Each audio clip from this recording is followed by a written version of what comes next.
It's time for Peptide Talk, featuring Garrett Pope.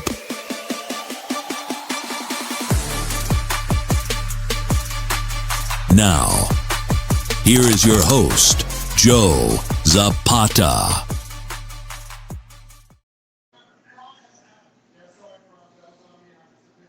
All right, guys, another week of Peptide Talk. I am Joe Zapata. But before we start, if you guys can go to equipfoods.com, use promo code JerZey, and you'll get 15% of your order. They got all great protein. And actually, I'll be giving away some protein bars to the person who comments the most on this video. So I'll be giving away a free thing of protein bars. All right, Garrett, what's going on? How you been, my man? What's up? How you doing? Good. Today's show, we're going to talk about Deca, and then we're going to talk about how to properly administer the peptides and mix it, because that seems to be a problem these days. People don't know what they're doing.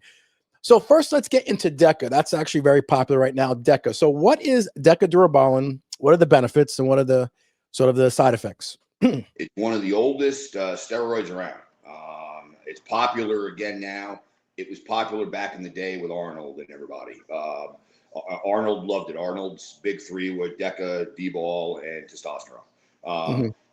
Deca, it's a NOR19 andro. Okay, so very similar yet totally different properties, like trenbolone. Okay, nowhere near as harsh as that, but trenbolone is also a NOR19 andro, just the same way Deca is. Okay, Deca, while it's much less androgenic than testosterone. So as far as hair loss, stuff like that, it's much more easier on the system than that. It still has androgenic side effects, abilities, but to a much lesser degree, and it's much more anabolic. Okay. The other thing about Deca, which is one of the greatest things, is I don't know who has ever gotten on Deca and doesn't feel a million times better. What I've said before about Winstrol drying out your joints, this does the opposite. This lubricates your joints. So think about it as getting an oil change. Okay, you're lubricating the car you're getting. Well, this is the same thing. Okay, or if you WD-40 something that like that's a squeaky, it's the same thing. You're lubricating your body with Deca. You're putting water in there. Okay, so instead of drawing water out like Winstrol, this is putting water in there, so you're lubricating your joints, your tendons, your ligaments, all that. So it actually really helps. It allows people to lift heavier without those aches and pains. It allows people. It's a great recovery drug also. So if you have a slight muscle pull, I'm not talking about like a full muscle tear or something, but I'm saying if you have a slight pull, Deca is a great steroid to get on because it'll help in recovery also. Okay. Your strength will go up with it. You will hold water. I tell people, be careful how you eat on it. With anything, you want to watch your sodium. You don't want to take sodium through the roof with anything you eat. But with Deca, if you do take a lot of sodium, you will bloat up and retain water. So just watch that on it. I personally, it's always, you're going way back. It's always been one of my favorites. One of my favorites. What do you stack it? Would you normally stack it with something, or no? You could take it by itself. Testosterone. Here's what I've always loved to do. Okay, Deca, testosterone, and a low dose. We talked about it last week of T-ball, Turinabol. Oh wow. Okay. So we talked about it last week. So the way I do it is personally, first 4 weeks Turinabol with the Deca and the testosterone. Okay, that's just for the first 4 weeks of Turinabol. Then the Turinabol comes out after the first 4 weeks. And then the remainder of it is testosterone and Deca. Okay. All right. I got a question here that came in. Actually, this person said, hey, Garrett, I'm an avid user of Deca, and I do get often is called Deca Dick. Have you experienced that before? No, I have never experienced it before personally, but I know a lot of people that complain about that. A lot of people that, I don't want to use Deca, I'll get Deca Dick. And here's why you're getting that, and I'll tell you right now. And because one of two things, you're either have your Deca dosage higher than your testosterone dosage, or you have it even to your testosterone dosage. And what I mean by that is this. You might be, Deca a lot of times comes in Deca 300. Okay, you've seen that. That's very popular. It comes in 200 also, but very popular. It comes in Deca 300 milligrams. So a lot of people do is, they'll take 2 shots a week of that. Okay, and they're taking 600 milligrams of Deca. but they're running a course of, let's say, well, I'm going to double the dose in testosterone. So they're taking 500 milligrams of testosterone. Your DECA is 100 milligrams higher per week than testosterone. That's what's leading to that problem right there. Oh, wow.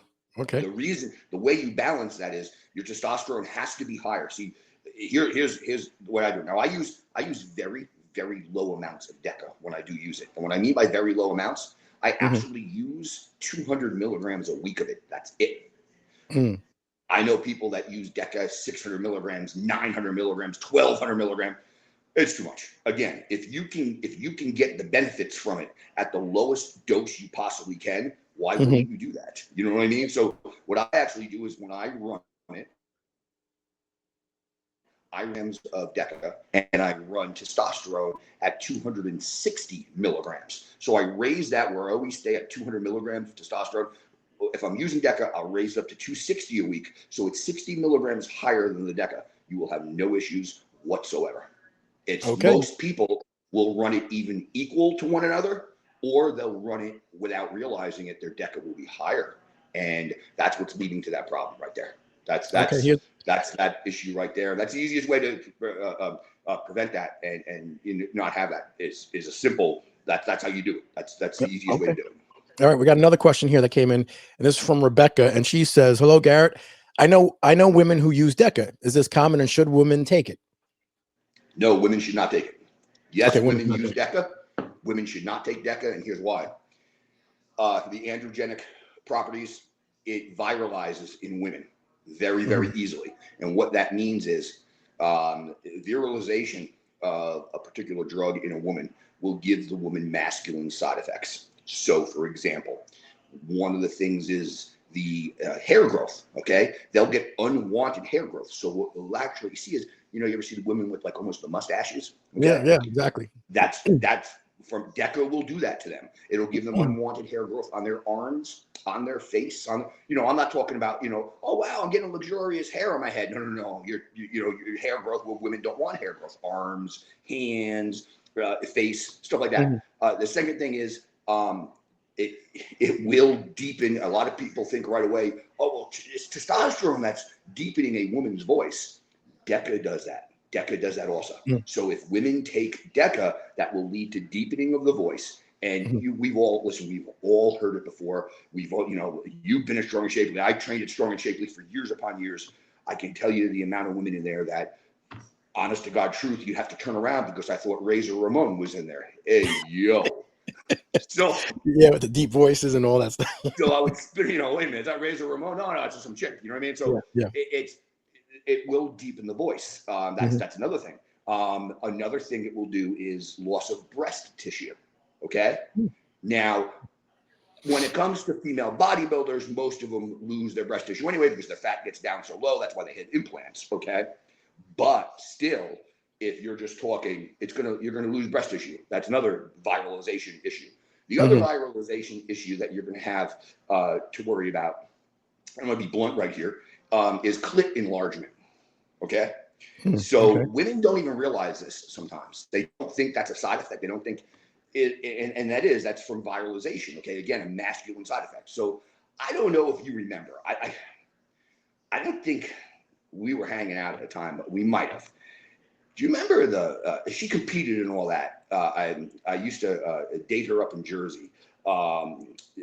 Originally from Strong and Shapely, she did go to Gold's at Paramus sometimes with me also. And when I used to go, do you remember JJ? Remember that guy JJ I used to work out with? I remember JJ. Yes, I remember him. Once in a while. Okay. Yeah, I remember JJ. When I used to go there with JJ, she used to come sometimes. So that's you're talking like way back. You know what I mean? Yeah, like, you're talking about 93 or something, 94. Like no, that would be late. It would be more like 98.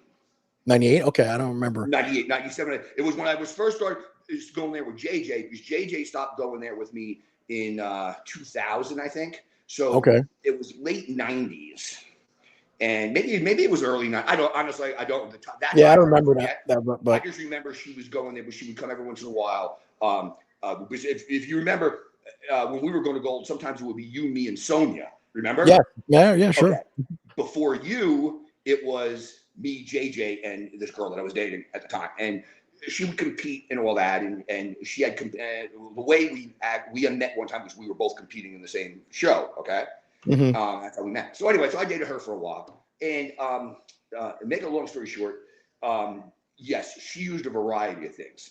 She had used Deca, she had used testosterone, she used a lot of different things. Okay, and a lot of the times I would say to her, you might want to do this, you might want to do that.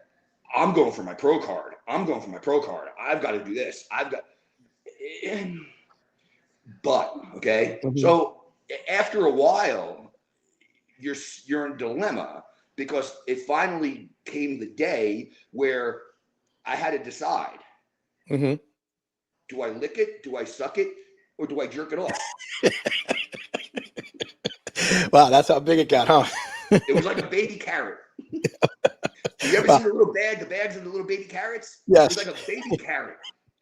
So let me ask you this too while we're on this subject. So me personally, I don't like dating girls who were, I like dating girls who were obviously into the gym, but obviously I don't like dating bodybuilding chicks. But I know guys that are into bodybuilding chicks and they like the whole structure. Now, you date a girl who compete. Are you into the bodybuilding chicks or are you into, what do you think?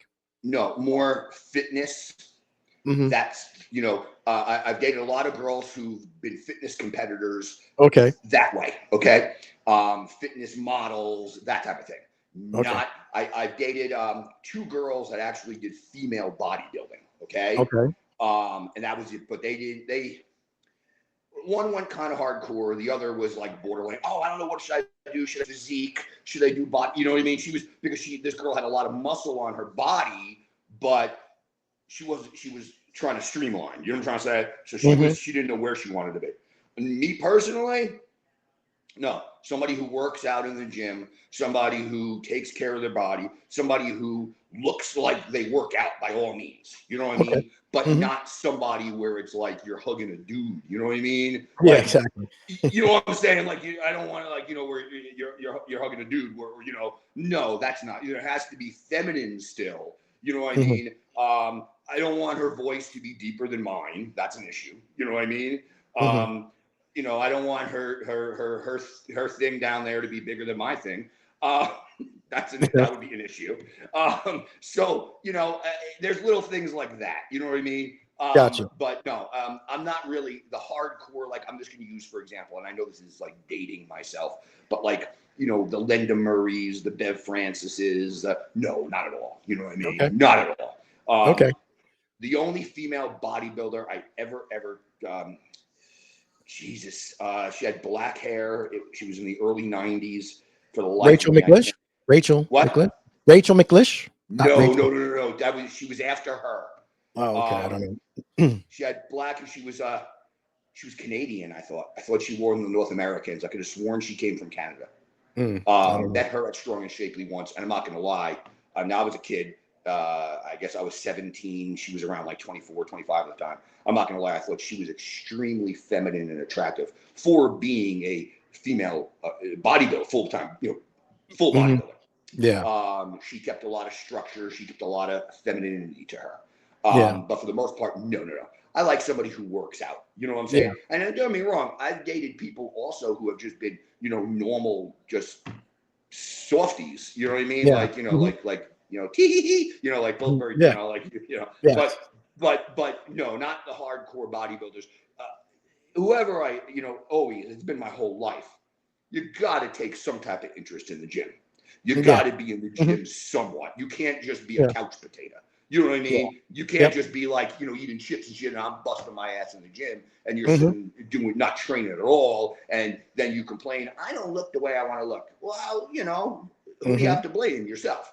Yep. If you're putting in the effort and you're not getting to where you want to be, but you are putting in the effort, hey, I'll never knock you. You know what I mean? Because you're trying. So yeah, somebody who works out and who takes care of themselves, who looks good, Yeah. Some of the other side effects for Deca, is it cardiovascular issues? Mood? Not really. It's not like Tren where it gives you cardiovascular. I've heard some people claim that, but then I look and I go, well, how much cardio do you really do? You don't do any cardio. So maybe it's just that. Yeah, exactly. I not really. Deca, I've never seen give any type of real cardio issues, at least to me, never. You know what I'm saying? Yeah, I know Deca did. I did it only once or twice. Didn't do a lot of it. It did help my joints, like I said, squatting with my knees and stuff. It really, really helped. I must say that. You know, even little things like aches and pains, your yeah, wrists, the it just wrist, makes it feel better, you know. elbows, wrist, And elbows. what Yeah. I try to explain to people is, it's because yes, you're putting water in there, so of course you're going to hold a little bit of water on Deca. You know, Mm-hmm. some people get carried away and they get bloated on Deca, and I tell Mm-hmm. them, well, you got to be careful what you eat. If you're going to eat like a slob, you're going Mm-hmm. to retain water on Deca. That's going to be a guarantee. Yeah. So, but with anything, as long as you watch your diet and you eat clean, Mm-hmm. you're not going to blow up and retain a ton of sodium. It's just Okay. not going to happen. But for that question from that girl, I think it was Rebecca was her name. Yeah, Rebecca. Rebecca, I would not recommend Deca for females. I really, really wouldn't, especially if you are a younger female. Yeah. Okay. If you are an older female and you want to mess around with that, I would give it a little bit more leeway, okay? Because menopause, change, your body has changed. You know what I'm trying to say? But if you're young, you're a girl in her 20s, 30, don't even go near Deca. You know, that's Okay. just makes, you know, me personally, I tell females, as far as, you know, anabolics go, Anavar, peptides up galore, low levels of HGH. I wouldn't go with anything else hard. Mm-hmm.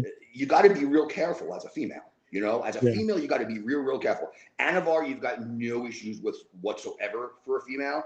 But you got to be careful for a chick for a lot of the other things. You know what I mean? And again, it Yeah. depends on your goal. If you're trying to become a professional bodybuilder as a female, well, different story then. Then you're going to make some sacrifices. You know, most professional female bodybuilders, I mean, the hardcore ones, the open bodybuilders, they Yes. have deep voices. They have the, and we know why. You know what I mean? It wasn't because they were born like that. You know? Yeah. You know, but bodybuilding for women has evolved because back in the day, you had Rachel McLynch and all them. They had different body types. Nowadays, you look at them on stage and you're like, holy shit, they could be men because they're so big, you know? Well, the first one to usher that in was Bev Francis. Bev Francis, yes. Big Bev. She was the first one that's how she looked. You know what I mean? Yeah. She was the And first because one. even Linda Murray was feminine looking. You know what I mean? Yeah. And Rachel McLish, like you said, very feminine looking. Yeah. It was Linda Murray. Excuse me. It was Bev Francis at the first one that you looked at and went, "Whoa!" Then the other one, Nichols' wife, Chad Nichols' wife. I forget Nichols. yes, Forget her name offhand. the Chad one Nichols. and also the one that was married to Chris Aceto. Yes. I forget the name of her. Laura Creval. Yeah. Yep. Mm-hmm. She was very masculine. Yes. She was very masculine. Mm-hmm. I mean, she was bigger than Aceto was. You know what I mean? I mean, really. You know, you look at it, and you're like, whoa. But you know, so it has to be. There has to be a little, you know, there has to be femininity there. You know, Yeah. that's as far as me. Listen, there's guys out there that's their thing. I know guys that's their thing. Listen, I know guys that are, and I knew not down here, up there, 5'5", 130 pounds, soaking wet, never lifted a weight in their life, look like they're computer programmers. Okay, don't work out, don't do nothing, but they're infatuated with female muscle. Hardcore female muscle. That's their thing. Their dream is a jacked, you know, 225-pound chick, jacked. So it's what I find a lot is the guys that are into the hardcore female bodybuilders aren't always hardcore male bodybuilders. It is sometimes, but not always. You know what I mean? Okay. All right. So we're going to switch gears and we're going to actually go to some peptides that how to actually properly administer it because that's been an issue going on. People have been asking. So, you know, I got some stuff here. I got some things here. I got the insulin needle here and I got the reconstitutional solution here. So Garrett, I know you have a peptide. How do we properly mix it? Okay. So I've been getting more and more questions from people about this than anything else. Okay. And at the end of every show, we always tell people how to contact me and this and that. I am getting all messages asking me, peptide, how do you mix them?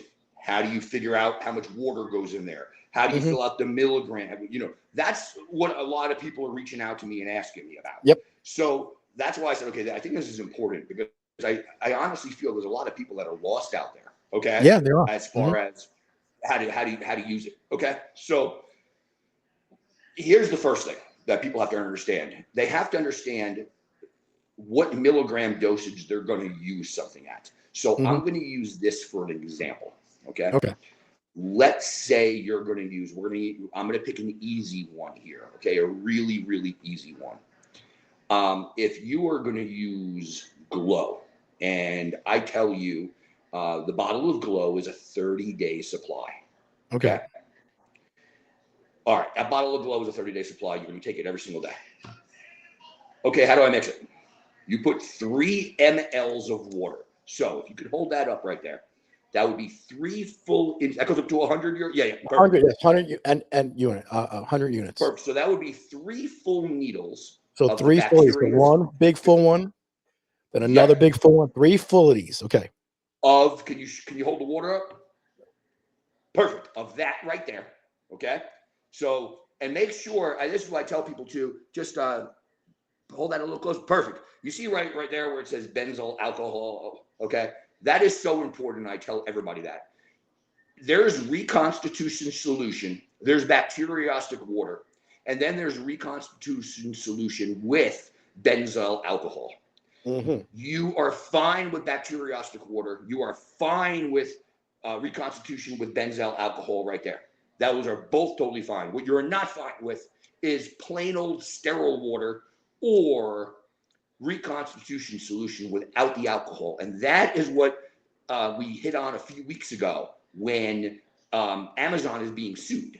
And the reason why Amazon is being sued is they were selling on their reconstitution solutions without benzyl alcohol in them. People didn't realize the differences. They were buying them and then they were getting infections. And what happens is that little 0.9% benzyl alcohol in there, what that does is that it preserves freshness. So what that allows is bacteria not to grow inside that peptide. Because sterile water is fine if it's a single-use peptide or if it's a peptide that you're going to use and be done with in 2 days. Okay. So if you have a bottle that you're going to use in 2 days, or if you have a bottle that's a single-use bottle, sterile water is fine. Anything that's going to be more than that, okay, especially something like 30 days, you have to have benzyl alcohol in there because that preserves the freshness, that prevents bacteria from growing, that prevents you from getting an infection. And I try to expand. So many people, you have no idea. That's why I said, well, okay, it's got the benzyl alcohol in there. So many people go, they try to find it online and they buy the wrong one. And I try to tell them, no, it has to be this. If it's just plain sterile water, diluted water, whatever, you're going to get an infection. Okay. Now, you fill up 3 full syringes of that into vial of the Glow, for example. That equals 3 mLs. So I'm going to break this down real simple to people. You don't shake it though, right? Never shake it. I'm going to get into that in a minute. But I want to break this down real simple. Now, this might, for some people, this might seem like, they're going to laugh at this and be like, of course we know this, but some people don't. So if something is 1 milligram, how many micrograms is that equal to? I want to see if you know. But 1 milligram equals, don't know. Was it 1,000? 1,000. 1,000. Okay. So there's 1,000 micrograms in every milligram. So if you have a 10 milligram bottle, that's 10,000 micrograms in that bottle. So a lot of people, this is where they get confused. They'll message me sometime and they'll say, how many mgs am I supposed to take?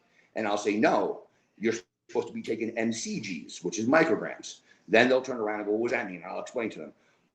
And then they'll tell me, okay, well, I fill up to this. No, because that means you're measuring in milligrams. There's 1,000 micrograms for every milligram. So if you're supposed to take something that is 500 micrograms daily, let's say BPC 157, okay? So you have a bottle of 10 milligram BPC 157. That's 10,000 micrograms. So then you measure it out and you go, oh, so I'm doing 500 micrograms a day. That means every 2 days there's 1,000 micrograms. Okay, that's your time out. Then you can figure out how long that bottle will last you. Just do 500 into 10,000. Boom. There's your answer, how long that bottle lasts. Okay, so that would be a 20-day supply that bottle of BPC 157 at 10 milligrams would last you. Okay. And I know this is breaking it down into like, but I do think it's important because a lot of people don't understand the microgram and the milligram dosage. No. Now, the other thing I want to break down is the difference between ml and IU. An ml is measured in a muscular syringe. So you have 3 ml needles, 1, 2, 3. Okay. Yeah. 1 ml on a muscular syringe is equal to 100 units on an insulin syringe. So that insulin syringe completely filled up is equal to 1 ml on an intramuscular needle. Wow. Okay. So again, a lot of people get that part confused because of the measuring over, and they go, "What do you mean IUs? What do you mean mLs?" Okay. Yes. So again, 1 ml is equal to 100 IUs. Gotcha. So then you take 3 of these for the glow. Take 3 full of these. Yep. Put them in the peptide Put it of in glow. the water. Now, never, ever, ever, once you put these things in the peptide, never, ever, ever, no matter what peptide it is, you never shake it. Okay. Ever shake it. Worst thing you can do. Never, ever shake any of this stuff. Okay. You just don't, you don't want it. You'll kill the properties. Yeah. You don't shake it up. Okay. You let it sit. You put it in there. Now, that's another thing. Once these peptides are mixed, they have to be refrigerated. Now, correct. I personally refrigerate all peptides, even if they're in powder form. Okay? Oh, wow. Okay. So even when they're in powder form, let's say somebody's going to buy a box of NAD 500. Okay, so 10 bottles in there, right? Put the whole box in the refrigerator. Keep it cold at all times. Okay, keep it cold. Especially depends where you live. This, that. Keep it cold at all times. It's just better that way. When it's mixed, it has to stay cold. If it's not, it dies. Okay. Yep. So that's number one. You've got it. Keep it refrigerated. Don't shake it. Now, there's another thing too that I'm going to give you an example of. So back in the day, and this is going back a little bit, but back in the day, the way IGF LR3, back when it first came out, when it first was popular, it would come from overseas. I forget where now, Turkey or wherever the hell it was, but when IGF originally came, it came shipped in special, almost like tinfoil paper, okay? But it was a little bag, and it was wrapped, and it was all silver inside, and there were specific instructions. Do not let sunlight hit it. Do not let natural light hit it. You want to keep it in a dark, cool place at all times. Now, none of these peptides, IGF, nothing, says that anymore. None of that's shipped like that anymore. And I question that because the old IGF back in the day, you would use maybe a third of what you use now, and you would see absurd results from it. And nowadays, you're using more of the IGF. It's not as potent. And I think that's part of it. Now, what I tell everybody to do is don't keep, if you have a couple peptides you're taking, don't put them all on the counter under a bright light in your bathroom or something, and then pull them out. Try to keep them out of the light. Okay. I believe all these peptides should be stored in a cool, dark place. Okay. Now, before anybody gets any ideas, remember I'm saying cool, dark place. That doesn't mean in a shoebox in your closet. Okay, it's got to be cool. Okay, but sometimes people get carried away. Oh, dark place. It's got to be cool. Inside of a refrigerator is totally fine. Now, I had somebody ask me, well, what about when I open the refrigerator and the light turns on? How long are you standing there with the door open for 15 minutes? No, how long is that really going to be? You know what I'm trying to say to you? Yeah, exactly. That's fine. For the most part, it's in a dark, cool place. You don't want to be taking these peptides out in the sun. You don't want to be taking these peptides under bright lights and leaving them there. And it's not just IGF. IGF was always packaged like that, but I tell everybody, these peptides are very, very delicate, very delicate. And a lot of people don't realize that. A lot of people don't treat, you have to really be careful with them. And what I was going to ask you real quick too. Yeah. The water, once you mix it, obviously it's a big bottle, so you're going to have a lot left over. So you can obviously use that again for other peptides. And does that have to be stored anywhere special? Room temperature's fine. Okay, that's what I want Room to make sure. temperature's fine. You just don't want to store that. Don't store that in the heat. Okay. Don't store that in the extreme cold. And I'm glad you just asked me that because it reminded me. Don't ever put any of these peptides or this water or anything in the freezer. Ever. Nothing goes in the freezer. It crystallizes, okay? None of this stuff ever. Sometimes people, well, if cold is good, I'll stick it in the freezer. Never stick it in the freezer. Ever. In powder form or anything. It never, ever goes in the freezer, even the water. But the water's fine to be kept at room temperature. There's nothing wrong with that, okay?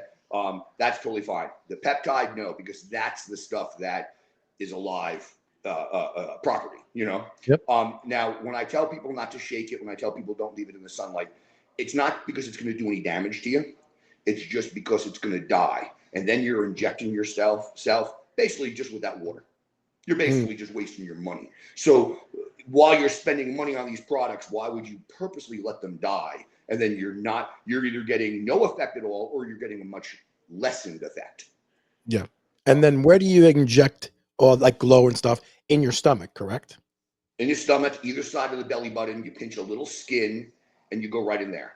You just got to pinch a little skin, pull the skin out a little bit and go right in there. Don't go sideways, you know, you just go straight in, you know what I mean? You go to a little 45-degree angle, but you go straight in. You don't have to worry about going sideways or anything like that. And you go right in your stomach. You can go in your inner thigh if you want. I've heard some people say, oh, well, my stomach, it bruises. Okay, then go in your inner thigh. Okay, then you don't have to worry about, you know, if you're going to worry about, you know, you have bruising on your stomach, you can go in your inner thigh. You can go stomach, you can go in your thigh. I mean, you could pinch skin other places, but then you just get into exotic and you're getting ridiculous. I've never injected peptide anywhere but my stomach. You know what I mean? So gotcha. So what about like the CJC, the the 157? It's at the same. They're all different, right? What you're measuring? They're all different when you're measuring. You're not putting 3 mLs of water in every single thing. Okay. Exactly. That's what I was going to ask you. Each one is different. Okay. For example, that's a good. So NAD plus 500. Okay. That, for example, you're putting 1 ml of water in. One of these. Okay. One of those. And then you're drawing it up to the 2 mark on there. Okay. And you're injecting that. Okay. Now, what would give you, I'm just going to ask you, NAD plus 500 milligrams. You're putting 1 ml of water in there. You're pulling it up to the 2 mark. How many milligrams is each injection? Just 2,000, right? 2,000? Was it 2,000? No, that would be micrograms. Micrograms. See, that's why it's micrograms. This would be 100 milligrams. This would be because what you're doing here is 20 up to 100 is 20 times 5. It's 500 milligrams in there. If you're going up to the 20 each time, that would be 5 shots in that bottle. Divided by 5, that's 100. 500 by 5, you got 100. 100. Wow. Okay. So it would be 100 milligrams. Milligrams. So everybody, that's why I say each one is different. So you have to know, number one, you know, the dosage you're supposed to inject. That's the first thing. Okay. You can't go off half cocked and I'm just going to inject this. And I've had people before do things like that. And I go, did you go into sugar shock? Did you go into, because of things they've injected 8 times the amount they should have injected in their body. And they were injecting, you know, milligrams, thinking it was micrograms. Okay. So you have to be real careful. I tell people, number one, know what you're supposed to be injecting dosage wise. Number 2, and I'm going to use this as an example. I've already told this person I'm going to use it as an example. So we're going to use this person as a prime example of this. You have to pay attention to what you're doing. Okay. You have to. You can't do this when you just wake up and you're like this. You can't be doing something else. You have to pay attention. Now, for entertainment purposes, we're going to call this person Shannon. Okay. So this person, Shannon, she apparently had old Retta in her fridge. When I say old, I think she said it was from November. Okay. That's bad now. Okay. That's bad. That's dead. I don't care if you keep it mixed or not. Listen, things have a lifespan. You can't keep these peptides forever. It's bad now. Okay. She had old Redder in her fridge. She thought she was taking NAD. She was in a hurry. She drew out the dosage that she was supposed to draw out for her NAD. Mm-hmm. It was really the old Retta that she stuck the needle. Mm. She injected herself. Later, that was in the morning. Later that night, she started feeling really, really, really ill. Okay. By the next day, she was vomiting profusely. Couldn't eat anything. She basically did she did two things. Number one, she overdosed on Retta that she wasn't even using Retta at the time. So she just injected and introduced a huge amount of Retta into her system out of nowhere. Number two, she injected expired, bad, bacterial Retta in her body. So basically her body, number one, was saying, oh my God, we're rejecting this because it's bad. Number two, it did have some properties still in it, and that's why she had the loss of appetite and all that. She was sick, I believe she said, for about a week to 10 days from it, okay? Wow. So that is why you have to pay so close attention. It's not something that you just, oh, okay, this is it. Please, I tell everybody, you're putting this stuff in your body. Focus on what you're doing. Pay attention to what you're doing. Yep. You know, 100%. That's all. You know, food expires. We have food expires and you put it in the fridge. So peptides, since it's live, it's going to expire. So what is the average expiration date for these peptides? Was it like 45 days, 60 days? Like what? It depends on a lot of the things. What I tell people as a standard for everything, never keep a peptide longer with mixed correctly with the 0.9% benzyl alcohol. Okay. Never keep it longer than 12 weeks. And that's for things like if you have a bottle of Retta mixed, but a lot of this stuff, a lot of them are designed to last 2 weeks, 2.5 weeks, up to a month. Okay. The rare ones like Retta or something, those bottles will last you longer. Okay. And you'll get a 10, 12 week lifespan out of them. But for the most part, you're getting about most of the peptides a month, 30 days. You know what I mean? December, January, February, March, April. 5 months? No, that's bad. You know? And I think this is good information because nobody know. Like I said, when people order peptides these days from a source they don't know, they don't tell them how to mix it, and they don't tell you nothing. You just get it. And that's it. Do you want to know why? Why? They're not allowed to. Legally. Really? Okay. See, and that's why we have up on here, this is for educational purposes only, this, that, okay? And we state that, okay, right here, okay? Yeah. We are not selling peptides to people through here either. We're not selling. Now, if we were selling peptides to people through this show, like, for example, you had the protein on there, right? If we were selling peptides, I would not legally be able to tell people how to take them. Exactly. Because, and that's why these companies can't. These companies are not allowed when you buy them to tell you, and try it one time. Try emailing one of these companies. Okay, I've told people to do this before. I've done it myself just as an experiment. If you email these companies and you ask them, hey, just wondering, I got this, this, and this. How do you mix it and what dosage should I use? We're sorry, we cannot advise you on that. See? They are not allowed to leave because they sold it to you. If they advise you, God forbid something goes wrong, that could come back to bite them in the ass big time.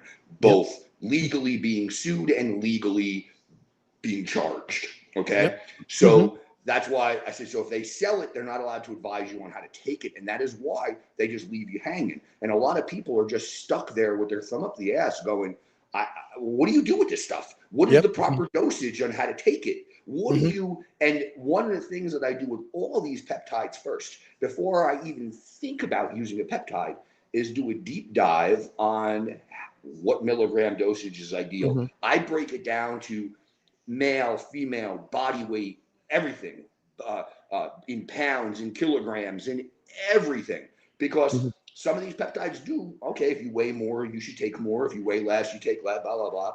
Some of them don't, okay? Some of them aren't like that. But some of them you start out, for example, like the NAD, that one you start out with 1 shot a week for the first 4 weeks. Then you start taking 2 shots a week after that. So every one is different. Okay. The glow, you start out same dose every single day. Boom. Everything's different. Okay. Yeah. And that's why I try to tell people, before you do anything, you have to know, okay, that's another thing too. Before you jump on a peptide, know what your goal is. And what I mean by that is sometimes people will listen and their girlfriend will get a particular 3 or 4 peptides. And then I'll hear, hey, do me a favor, I want the same things that so-and-so is on. I want those. Okay, but she had spoke to me. She had told me what she's looking to do and this and that. Are you have the same goal as her? Oh, what do you mean goal? What do you mean? My girlfriend's doing it, I should do it. Everybody's different. And what I mean by that is, why would you take a GLP-1 if you're not looking to lose weight?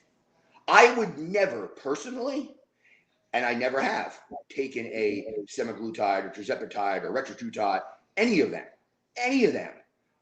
The last thing I wanted, I need to eat my set meals per day to hold my body weight. I'm not looking to drop it. You know what I'm saying? And if I do want to drop body weight, I have no problem dropping body weight by just increasing some things. Meaning, if I increase cardio, if I cut a meal out, if I cut calories down, I could drop body weight like that. So I would never use a GLP-1 personally. Now, other people would. Other people have trouble losing weight. That's different. That's fine for you. But know your goal. Right now, Retta is super, super popular. And I'm getting people who compete. Man, I want to get on Retta. Well, where's your body weight right now? It's here. What do you want to step on stage at? This. Bro, you're 8 pounds off. And the show is in 9 weeks. You get on Retta, you're going to string out. Okay. I'm going to tell you right now, you're going to get too thin. Unless you're somebody who just can't diet. And I've seen a lot of these guys like this. They use the Retta because they can't diet. They can't stay strict. They can't, and they use that. But know your goal. Okay. It's funny. I use that term. It's the old rock, know your role. This is know your goal. Okay. And know your goal of what you're looking to do. If you're looking to put on muscle, if you're looking for better sleep, if you're looking for fat loss, if you're looking for collagen, better skin, okay, there's your glow. If you're looking for, man, you have brittle nails, if you're losing your hair, then you're going to want peptides for that. If know what your goal is before you just jump on what your friend's on. Yep. The certain peptides too, you take them at certain times. Like I know the CJC I take before bed myself. And I noticed that the first night was a little bit tough, but the second night I had great sleep. Yep. But the first night I don't know what it was. The first night I didn't, but the second night, great sleep, had a nice deep sleep. When do you take something certain? Is it a certain time in the day? When do you take the peptides? Certain ones? Every single one is different. Okay. Every one is different. What I tell people is with the GLP-1s, you take those once a week. The best thing to do is take it in the morning when you wake up on an empty stomach. Okay. Okay. Glow. Take that first. That's daily thing. Okay. I've said before on here, I use the glow. I love the glow. Okay. I take that first thing in the morning. Okay. Before I eat anything. The NAD. Okay. Twice a week injection. That's all. You take that without any food in your system. First thing you do upon waking, take the NAD. Okay. The CJC, any CJC, ipamorelin, semerelin, HGH, any growth hormone secretor, anything to do with growth hormone whatsoever, you take before bed. Okay. Now I've heard a lot. Listen, there are wacky theories out there. I've heard people out there taking GH in the morning, in the evening, after their workout, before their workout, mid-afternoon, splitting into 3 dosages. Worst thing you could possibly do. That's how you crash your blood sugar levels. There's going to be people out there that are going to go, I've done it and I've never crashed my blood sugar. Have you ever gotten your blood work done? Do you even know what crashing your blood sugar levels mean? Do you trust me, you will mess around with your blood sugar levels, your glucose levels, if you do it like that. It makes sense too, because growth hormone is released at night when you sleep. Yeah, exactly. So you want to take it when you sleep, right? Exactly. That's when you want to take it. When you're going to release the most growth hormone, right before you go to bed. So any growth hormone, anything to do with growth hormone, the releasers, anything that you take before bed.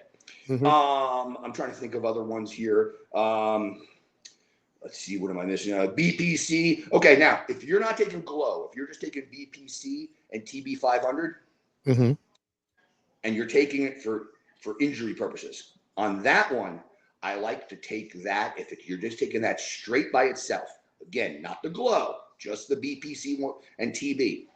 I tell people to take that after their workout, because what that does is that brings inflammation down. What happens after you're done working out? Inflammation. Correct. And I'm not talking about just your joints and your ligaments. You'll have a pump. You'll have a pump. You'll be inflamed. The muscles will be pumped, inflamed. That brings inflammation down. So if you have, let's say, a bum knee, okay, and you get inflammation in the knee and it bothers you, take it after your workout, not before. Take it once you're done. Then you bring the inflammation down. Gotcha. Okay. So on something like that, that's different. Okay, that's different. Trying to think some of the other popular ones out there. The tesamorelin, which is another growth hormone releaser, that's taken at nighttime. So it does have to do with timing also. I'm not going to lie. Okay. It's important to get timing in there. It's important to know, and again, it's important to know what your goal is. It's important to know what your goal is. If you're looking to lose weight, you're going to use certain things. If you're looking to put on muscle, you're going to be using certain things. If you're looking to, if you're just worried about, hey, I want to worry about mental clarity, and I want to worry about my skin, and I want my hair and my nail growth. Well, then you're taking Glow and you're taking NAD, okay, and you're not taking other things, okay? It's know what your goal is first. Okay, 100%. Before just saying, my friend's on this, I want to get on this. And that's what I tell everybody. And that's why I say it's important, if you're not going to do your own homework, get a consult. Talk to me, okay? Yes. Listen, I do paid consults. Talk to me. What I do with people is, okay, what are you looking to do? What is your, well, honestly, and they'll give me their age, when they'll say, I'm just starting to see wrinkles and I'm starting to see my skin changing. And well, okay, what you're describing right now is Glow. Okay, now let me give you the benefits of Glow. Oh my God, that sounds wonderful. Okay. And the hindsight, if you're telling me, man, I'm having a hard time burning fat. I'm having a hard time. I put on 20 pounds last year. No matter what I do, I'm doing my cardio, my strength training, my this and my diet, and I can't drop. Oh, well, let's talk about retatrutide then. You do. Yep. You got it. But everybody's goal is different. Everybody is different. The same way I say to people, what works for me in the gym, movement-wise, exercise-wise, doesn't work for everybody. You have to find what works for you. That's why I laugh when these influencers out there or these experts out there this is what you have to do for big quads. This is what you have to do for big delts. No, because you know what? What works for me at 6'2" is not going to necessarily work for the guy who's 5'4". We have different heights, different muscle bellies, everybody is different. Yes. You've got to find what works for you. And again, it's the same thing with the peptides. Know your goal, know what is going to work for your body, what you want your body to do. Exactly. And again, people out there, if you want to consult with Garrett, he can be reached at Pope Training on Instagram. Send him a message. He can talk you through. He has paid consults. You can talk to him. He'll help you through it, whatever you want to do. Garrett, as we're almost done with time here, I wanted to bring up something here that you sent me this morning, and that was at Planet Fitness as we wrap up. Now, I'm going to be, transparent here. I go to Retro Gym. That's where I go. I go to Retro, but I do have a membership at Planet where I go once in a while because when I travel, It's just easier because there's so many around. I can't find a retro, or sometimes I'll pay for a Gold's Gym or whatever for the day or something, but Planets are always there. So I'll just go and do a quick workout. Now, Planet Fitness is the no judgment zone. And here you can see they put a thing on a bench, looks like a leg press. Leg press, yeah. Yeah. It says, we do not cater to bodybuilders or heavyweight lifters. Please help us keep our non-intimidating environment by loading only 4 plates on each side. Thank you, PR staff. So basically, that's something really, that's like not even a warm-up for, you or whatever. That's 4 plates on each side. Come on. Let me tell you something. 4 plates each side. I know plenty of females that can do Who can do that? Yeah. Okay, that's not a lot of weight. There's a lot of females that can do that with no problem. And here's the problem I have with that. What that should say is, we do not cater to bodybuilders or whatever it said, strength train, whatever that said. Please use weight accordingly. That's what it should say. Because by limiting 4 plates on each side, what you're really telling people is, we don't want you to progressively overload. We don't want you to get stronger. We don't want you to push yourself. So if you're a man or a woman and 4 plates on each side is too easy for you and you can easily go up in more weight, we don't want you to. That to me is horrible. And that that's got nothing to do with bodybuilding, strength training, powerlifting, nothing like that. That could be Joe Schmo. Listen, I've seen regular people who have nothing to do with heavy lifting and stuff do 4 plates on a leg press with no problem whatsoever. Okay? No problem whatsoever. Come on. That is the dumbest thing I have ever heard of in my life. And you are literally telling people, no, don't train too hard. Don't train too heavy. Take it easy here. So no judgment zone should really be no train hard zone, or no. I mean, exactly. that to me, that is so wrong to say. Don't use more than this on an exercise. Yeah, and bodybuilders. That gym is very woke, and when I go to that gym, and I do, like I said, I have a membership at Retro, but I go there once in a while. Where's Retro? There's one in Belleville and North Arlington. Okay, so question. The old Retro in Belleville, that wasn't Alex's Gold's Gym, was it? It was.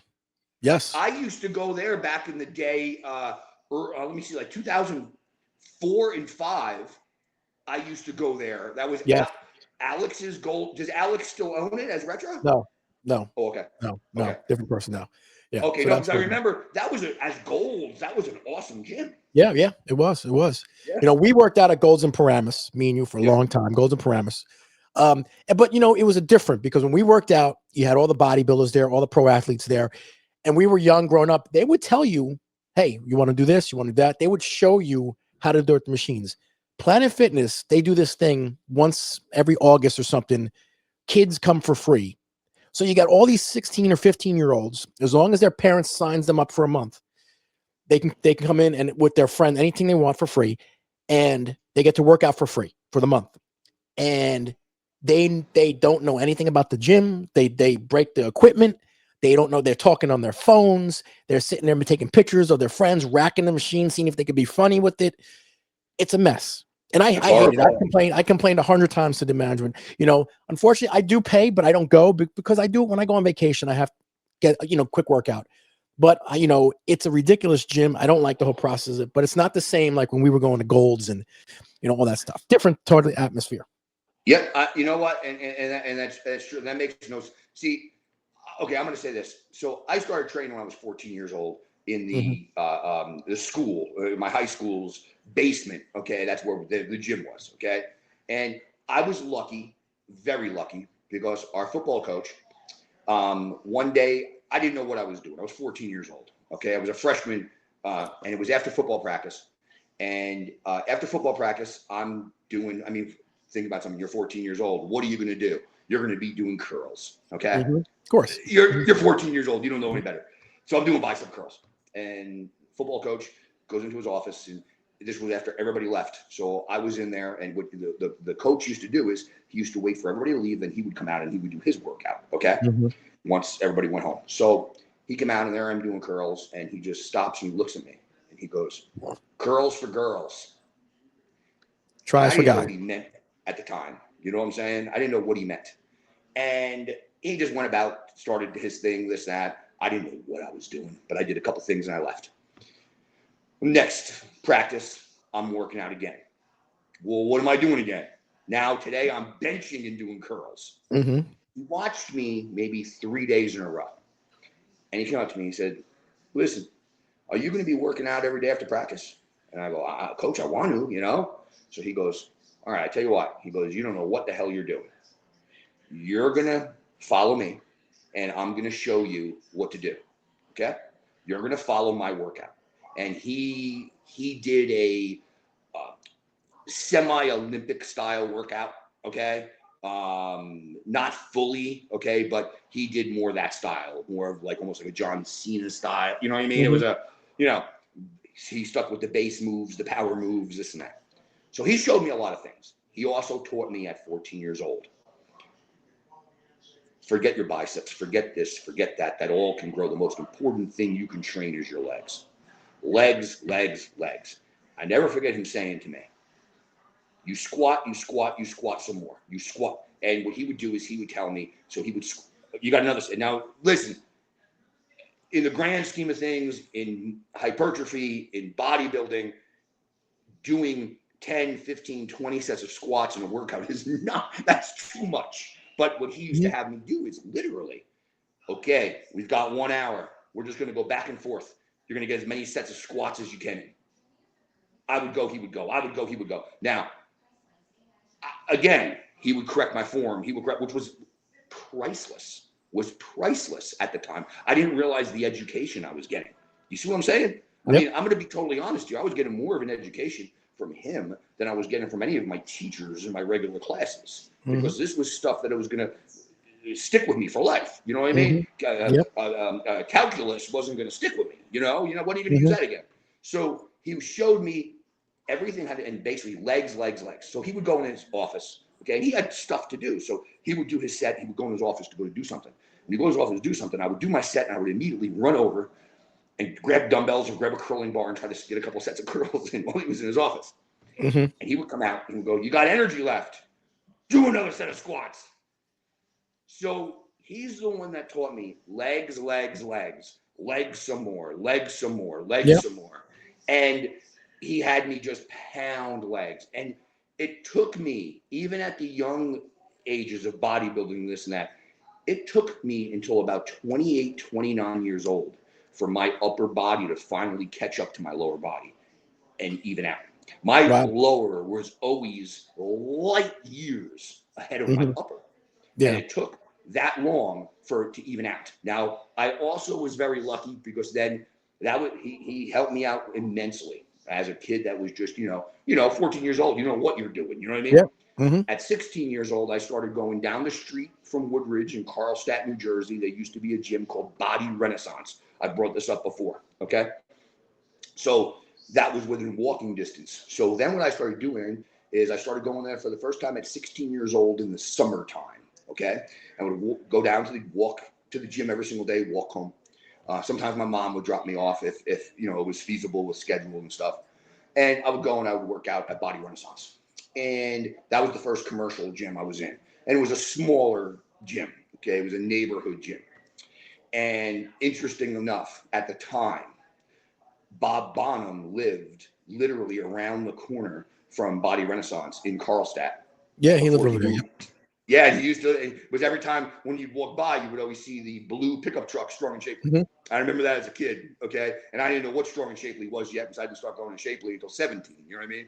So when I started working at Body Renaissance, I was using a lot of what the football coach taught me, okay? And there was a guy there, okay, who was into bodybuilding. He started as a power lifter, so he had an awesome thick base. Then he went into bodybuilding, okay? So I think at the time he was like 35 or 36. So he already got his powerlifting out of the way. He had a nice thick base, and then he was doing bodybuilding at the time. And he would always see me there. And he would turn around and he would go, "Listen, I'm going to let you work out with me, okay? I'm gonna let you work out with me. But here's the deal. You got to put my weights away and you got to put your weights away. So what he would do is whatever he would use, let's say he was using 80-pound dumbbells, right? He would put the dumbbells down. I would pick them up, put them back on the rack, grab my weights, sit down, do my set, then put mine back. He would grab his next weight. So we would load, if we were using a bench, whatever we were using, leg press, I had to unload all the weights. Wow. People would say to me, bro, why are you doing that for him? What he's teaching me is invaluable. He taught me little things. He was the first person to teach me at that 16 years old. When you do a side lateral dumbbell raise, turn your pinky up like you're pouring a glass of water.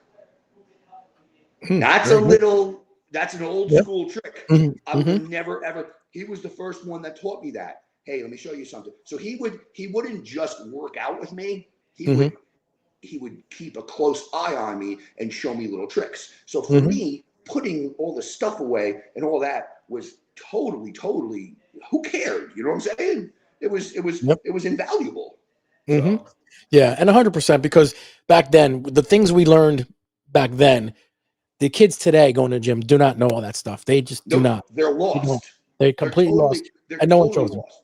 And I tell people, listen, all right, again, contact me. You don't even have to be in my same state. I can do up an entire program for your kid, okay? I could watch your kid's form, meaning I give him the stuff to do. I want a friend with him. I want the friend to video the sets, okay? Then you send me those videos. Then off those, seeing those videos, I correct the form off that. Yeah. That's how you learn. 100%. I have a true story here. I was at Retro Gym and I saw a kid there. Must have been about maybe 16, 17. And he has a tank top on, his entire back, all acne, like bad, really bad. So I saw him in the locker room. I said, can I ask you, what are you taking? He goes, well, I watch the Trend Twins on Insta, and I know much, they take. So I just started doing a lot of Trend, and I'm getting stronger. But, my back, I said, dude, you shouldn't be on that stuff at 16, 17. What are you doing? I said, you got to grow your body, the normal way. Your testosterone as a young boy is through the roof. You got to wait for time for that. These people don't want to wait. They want results now. They want results right away. And let me tell you something. The Trend Twins, they're one of the worst things for bodybuilding. Oh, 100%. They're one of the worst things for bodybuilding because they're trying to make it popular that they're on trend. They're trying to make it popular that they're flipping out for no reason and getting mad and throwing and smashing things and everything they're doing is wrong to show kids. Everything. And you go back in the day. You might remember this. Do you remember the Barbarian Brothers? Sure do. Actually, okay. I know him really well. Actually, the one Paul that's alive. We actually had a little issue with him. Wasn't sure if because a lot of people don't. Of course. I don't know if the Trend Twins are trying to, like, somebody told them, hey, back in the day they were the Barbarian Brothers. You guys should be the Trend Twins. The Barbarian Brothers, though, they trained their asses off. They did. Lifted absurd amounts of weight. Absurd. Okay. They, granted, they were on stuff, but they didn't popularize and talk about what they're on 24/7 and try to market that to kids. What they marketed was we train like absolute animals, like barbarians. Okay. And that's what you have to do too. You think back in the day, you just watched the documentary last week, as did I, the Hulk Hogan thing. Okay. Oh, yes. And it was an excellent documentary. Hulk Hogan used to preach, say your prayers, take your vitamins, and train. Okay. And what was he supposed to say? Hey, kids, train and take steroids. Of course, he can't say that. And when people sit there, well, Hulk Hogan was a liar. What do you want him to do? So let's say he came out and he said, hey, kids, take steroids, you'll get big. Then all of a sudden he's telling people to do illegal drugs. So, when people get on him and say, well, he was a liar, give me a break. The same thing with John Cena. When people say, okay, there's a famous interview that John Cena was on Howard Stern. This is going back years ago. Yes, years ago. I remember. Cena was jacked. And there was a famous interview. And Howard asked him straight up, come on, what do you use? What are you on? And John Cena said, nothing, never used anything, this and that. He has to say that. He was the #1 merchandise seller in the WWE. Kids loved him, loved him. What are you going to do? What are you going to do? Shit on all that? Of course not. Of course not. So when these people say, oh, they lied, of course, they have to. They have to. You'd be an idiot not to. Yeah. What'd you think of the documentary, by the way, while we're talking about Doc Hulk? Loved it. Hulk Hogan documentary was good. Not going to lie, the last episode, the 4th episode, that was really sad. Yeah. That final episode was really, really sad. I absolutely, growing up as a big fan, you know, as a kid of Hulk Hogan, that was like nostalgia. I thought it was phenomenal. I never knew. I learned a couple things. I never knew he had a brother that died of a drug overdose. No, I did not know that either. Yeah, so that was the first time I ever, you know, heard that before, and that came right from his mouth, and you saw how emotional he got too from that. So that wasn't, you know, I know Hogan's known for telling stories. You can tell that wasn't a story. That was true. There were some hilarious moments in there, like when Linda turns around and goes, "How many people can say they fucked a giant?" Exactly. I'm sorry, I cracked up laughing over that. So there are some really funny moments in there. The last episode, seeing Vince at Hogan's funeral, I thought was awesome. Leading the funeral, leading the final standing ovation for Hulk.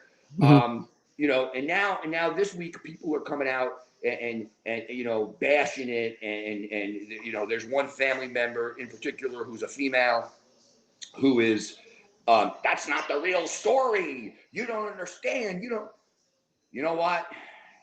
This is the way I look at it. If you want to run your mouth, you should have done it when he was alive. Yeah, don't come around now and run your mouth and say, oh, no, this isn't the truth. You don't understand. You don't understand what I had to go through. You don't understand. Well, maybe you should have said that when he was alive. Don't do it now. Okay. And I have a problem with that, with everything in general. When while people are alive, for example, they won't talk to somebody when they're alive, but the moment they're dead, they're the first ones. Oh my God, I miss them so bad. I loved them so much. You didn't talk to them for 15 years, you moron. 100%. You know what I'm saying? Yeah. Now, I know a couple of the wrestlers personally, and a couple of them told me that Hulk Hogan they made him and his father's relationship a little bit. His father was tough on him, but they had a decent relationship. Hogan made it sound like he was like, you know, like abused. Yes. But he says it wasn't the case. He goes, his father was tough on him because of where he grew up, but he wasn't abusive as it seemed. Yeah. No, Hogan made that sound like he was abused. And, you know, I went like this on that one too. I was like, you know. Yeah, exactly. But there were other things. I mean, listen, his fentanyl usage, that shocked me. Yeah, I didn't know he used that much fentanyl. Hogan. Didn't know that either. That shocked me. You know, obviously everybody knows about the things like the sex tape, Gawker, all that. People knew about all that. You know, I'm surprised he didn't bring up anything at all with Brutus Beefcake. They had such a history together. Yeah, they did. And I understand they had a massive falling out, but that's still part of his life. Yeah, that's true. The same way Linda and him had massive falling out. Linda had a big part of this, okay? Yeah. She was part of his life. Brutus Beefcake, here's my thing. Brutus Beefcake was part of his life. And I'm not talking about like the parts of life later on, the people that jumped into his life. Brutus Beefcake was from the very beginning. They went to the same school together. Yes. So that they've known each other forever. Now, Hogan was a couple years older than Beefcake, but still, they went to the same school. You know, there's certain things that were omitted that I was like, man, that's still part of your life, though. I understand him. I think he knew things were going bad because if you notice, he set Nick up in business. He set Nick up for life. Yep. 100%. You know, he did. He made business moves, I think, with Nick in mind, you know. So I was also a little surprised they didn't get into the car accident and Graziano and anything in this. Me too. Let me ask you, for me, it'll always be WrestleMania 3, Andre Hogan. But people say the Rock and Hogan match was a great match too. I love that one too. What was your favorite WrestleMania Hulk Hogan moment? Mine was definitely WrestleMania 3. Hulk Hogan, yes. Hands down, WrestleMania 3, Andre the Giant. Andre the Giant, yep. When he slammed him, there's nothing that comes close to that. That was that in my opinion was probably the most important match in the history of wrestling. Correct. That was one of mine. Every time I go there, people say, "Oh, was it Rock Hogan?" Yeah, that was good, but WrestleMania 3, Andre Hogan. Hogan was very entertaining, but that wasn't. He passed the torch to The Rock, and The Rock left for Hollywood himself a short time after. He didn't stick around. When Andre passed the torch to Hogan, Hogan was then the face of the company for years upon years upon years. It was totally different. It was totally different. That's why I say, favorite Hulk Hogan moment of all time WrestleMania, hands down, was Andre. Hands down. That was, I remember being a kid, it was 13, I think. It was 13. And I remember like talking at school and everything. Everybody was talking amongst friends. And you honestly, that was the only time in my life that you honestly, man, I don't know. It's Andre. I don't know if Hulk Hogan can beat him. It's Andre. And you actually, like, you were invested in it. You didn't know, because it's Andre. So that was like like it sustained disbelief when you were a kid. You know what I mean? Yep. And you didn't, nothing else ever did that. I loved Macho Man in Hogan. That was awesome, but that wasn't anywhere near a Hulk Andre. Hulk Rock was good, but again, it wasn't the same at all, in my opinion. And they were trying to, the whole thing was like with the NWO coming out at the end and stuff. Listen, Hulk Andre was, even the Bobby the Brain Heenan, his involvement in that was perfect. Perfect. It was 100 good. But let me ask you this real quick. Because I know what mine is, hands down. Forget just Hogan. All time, number one best WrestleMania match of all time. What's yours? Savage Steamboat. Savage Steamboat WrestleMania 3. It was for me too until Undertaker Shawn Michaels won the first one. That's a good one. Yeah, I the way I voted is now Undertaker Shawn Michaels won as number one. Savage Steamboat 2. 2. Savage Steamboat was always number one in my book until that match. It was that. I'm gonna go back and look at that one. Yeah, that Undertaker Shawn Michaels match was. I remember watching it. Okay, and I remember watching. I was living down here at the time. I moved down here, and I remember watching it. And I was watching with a group of people, and I remember turning and going, "This is an all-time classic." And that was like in the middle of the match. And it was just, they told it, you know what it was?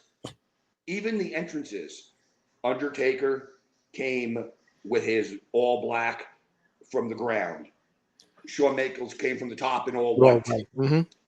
They told a story. And that's what's missing in wrestling a lot of times now. Yes, they told a story. And you didn't have to know anything about what happened prior. You could have tuned in just for that match. And you understood the story. That's what I loved about it. 100%. All right, Garrett. So as we wrap up, if you guys have questions and you want to reach out to Garrett regarding peptides, how to mix them and stuff like that, consult with him. He does paid consultations. Where can they reach you, Garrett, at? Where? Easiest way, Pope Training, all one word, on Instagram. That's POPE Training, Instagram. That's it. All right, man. All right. So I will see you next week, Garrett. See you next week. All right. Bye, man. Started from nothing, Jersey streets we owned it. JayZ pumping iron, bodybuilder coding, beans on the